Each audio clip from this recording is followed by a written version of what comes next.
आओ जीना सीखें बहन भाइयों की हमदर्दाना मुहिम जोई the empathy adventure of sibling.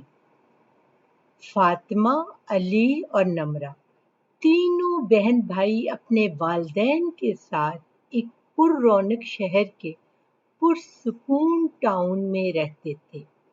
तीनों बच्चे एक दूसरे से बिल्कुल मुख्तलिफ थे, लेकिन उनके वालिदैन ने उनकी तरबियत करने में इस बात का खास ख्याल रखा था कि मुनफरिद होना एक खूबी हो सकता है अगर आप एक दूसरे के साथ मोहब्बत और हमदर्दी से पेश आएं।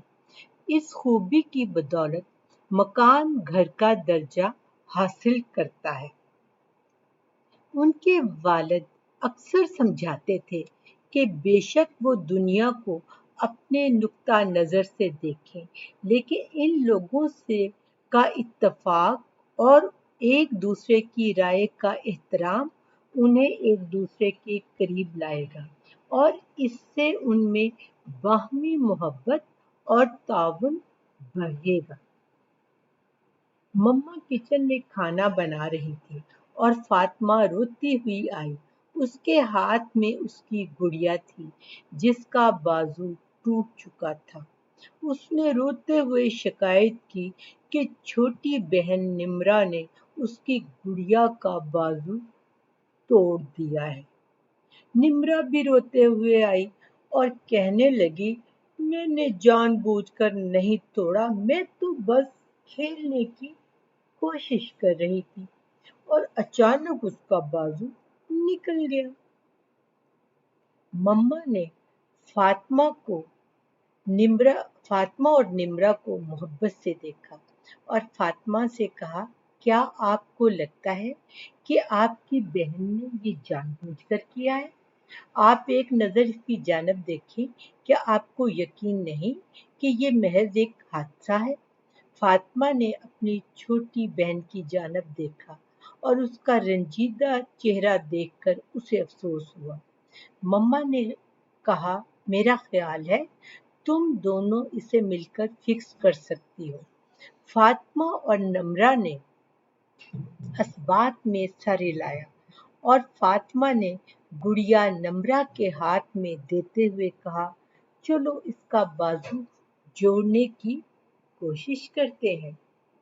अगले दिन जब पूरी फैमिली टीवी लाउंज में बैठी हुई थी और हाउ द ड्रैगन ट्रेन देख रही थी, तो अली ने पापा से शिकायत की कि फातिमा और नम्रा मेरे साथ बास्केटबॉल नहीं खेलती और मेरा दोस्त भी रोज पार्क में खेलने के लिए राजी नहीं होता। पापा ने फातिमा और नम्रा से वजह पूछी तो उन्होंने कहा कि उन्हें बास्केटबॉल खेलने में मज़ा नहीं आता, वो अली के साथ वॉलीबॉल खेल सकती हैं।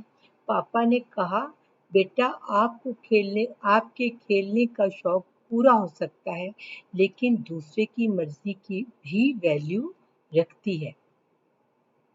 इसी दौरान फातिमा ने बताया कि उसकी जमात में एक नई लड़की आई है, लेकिन उसने किसी से दोस्ती नहीं की और वो बहुत उदास दिखाई दे रही थी। मम्मा ने कहा, बेटी वो आपके स्कूल में नई आई है, हो सकता है कि वो अपने पुराने दोस्तों को मिस कर रही हो। आपको चाहिए था उसकी दिलजोई करती और एक अच्छे दोस्त में इजाफा भी कर सकती थी। छुट्टी वाले दिन जब पूरी फैमिली नाश्ते के टेबल पर मौजूद थी, तो फातिमा ने खुश दिली से बताया कि नई क्लास फेलो का नाम राजिया है। उसने राजिया को लंच शेयर करने की दावत दी, जिसे उसने थोड़ा पसोपेश के बाद कबूल किया। अब दोनों अच्छी दोस्त हैं। मम्मा और पापा दोनों मुस्कुराए और कहा, ये बहुत अच्छी बात है। इसी दौरान अली ने बताया कि उसके दोस्त ने कहा है, अगर अली पार्क में हफ्ते के 3 दिन क्रिकेट खेले तो वो भी हफ्ते के बाकी 3 दिन उसके साथ बास्केटबॉल खेल सकता है।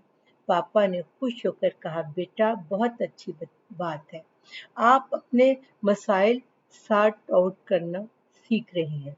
अब उनका घर एक मिसाली का है जहां बच्चों ने ये सीखा है कि दूसरों के साथ कैसे तल्लुकात को हमदर्दी, ताउन और एक दूसरे के नुक्ता निगाह के एहतराम से अपनी जिंदगी को बेहतर और कामयाब बनाया जा सकता है।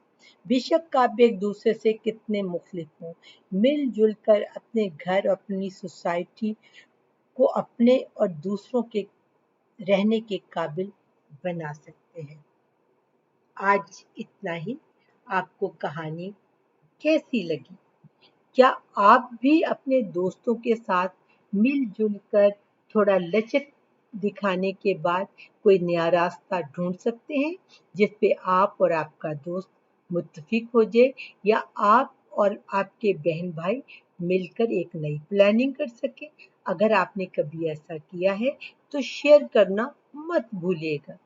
फिर मिलेंगे अगले बुध को एक नई कहानी के साथ। तब तक के लिए बाय बाय, अल्लाह हाफिज, सो लॉन्ग।